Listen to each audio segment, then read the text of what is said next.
kung saan may murang bilihin, abay syempre for the go! Hello mga mare! Welcome sa Korean! Dito pala kami ngayon sa Korea, ay Korean Town pala dito sa may Angeles City, Pampanga. Dito kasi matatagpuan yung pinakamurang mabibili mo na salmon. O tara na, let's go! Puntahan na natin at isasama ko nga at ituturo ko nga sa inyo kung saan namin nabili iyon.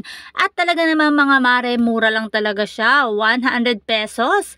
At talaga naman kapag bumili ka ng dalawa ay may libre ka pang isa. O sangka pa mare, 200 for 3 pieces. At eto na nga, dito nga pala kami bumili. Ay ano pa nga bang inaantay namin? Eto na at papasok na kami at ipapakita ko na nga sa inyo kung ano-anong mga seafood ang mabibili dito. Kung taga Pampanga ka nga at malapit ka sa Korean Town, dayuin mo na to. Hindi para bumili ng kung ano-ano dyan at ang bibili natin ay yung mura lang. Dun lang tayo sa mura dahil hindi tayo pwede sa mahal mga mare.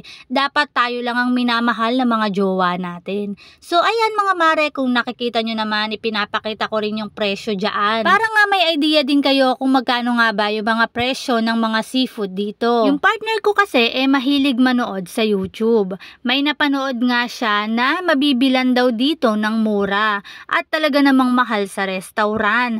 Alam nyo ba mare, nakabili kami dito ng salmon. Sa halagang 100 pesos ay makakakain ka na ng salmon. Mahal sa restaurant yon at dito mura lang. Ano ba namang pinagkaiba nun? Parehas lang rin namang salmon yon. Kung gusto mo nga dumayo dito, panoorin mo nga or tapusin mo nga ang video ko para magka-idea ka kung ano-ano ang mga mabibili dito.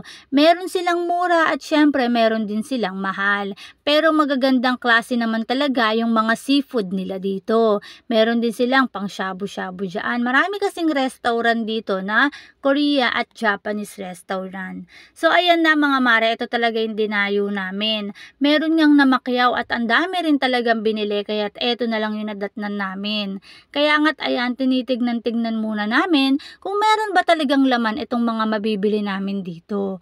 Pero nagtanong kami at meron pa daw silang ilalagay na bago. Kaya nga't aantayin muna namin yung bago kami bumili dito. Plano talaga namin na 3 yung bilhin, kaso na-realize namin na maliit lang pala yung rep namin. Kaya't hindi talaga pwedeng bumili ng marami.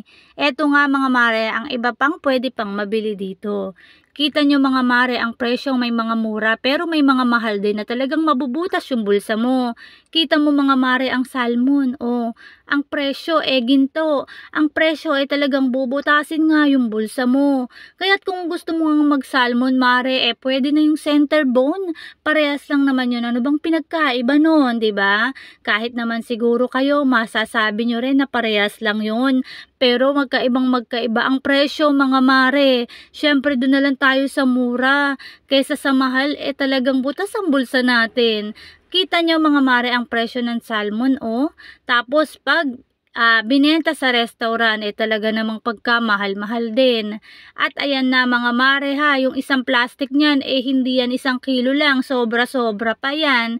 Kaya nga't kapag bumili ka ng isang plastic niyan, talaga namang butas ang bulsa mo. So ayun mga mare, wala na nga rin akong masabi dito. Kasi ang dinayo lang talaga namin is yung center bone at nagtingin-tingin ng iba pang pwedeng bilhin dito. Ang hirap kasi at yung partner ko na nga yung sumuko, sabi ko nga sa inyo, diba nung dati nagpupunta kami ng Pangpang ng alas 5 ng umaga, pero ngayon ay sumuko na siya, kaya't ayan, naghahanap na siya kung saan pwede pang bumili ng mga pwede namin kainin sa bahay. So ayan mga mare, papauwi na kami niyan. Pero may dinaanan pa kami. Kita nyo mga mare, puro Korean restaurant ang matatagpuan dito. Abay nilagpasan lang ako ng aking bossing mga mare. Sabi ko kasi maglalakad na lang ako dahil malapit lang naman at dumayo kami dito sa iMart. At ayan, bumili kami ng Sprout. Ang ganda ng mga Sprout nila dito mga mare. Para kang kumakain ng noodles kapag niluto mo. So ayun mga mare, hanggang dito na nga lang. Salamat sa inyong pagtsatsagang panonood dito mga mare at wala na talaga akong masabi. Bye bye mga mare, buti na lang at natapos itong video ko. Bye bye!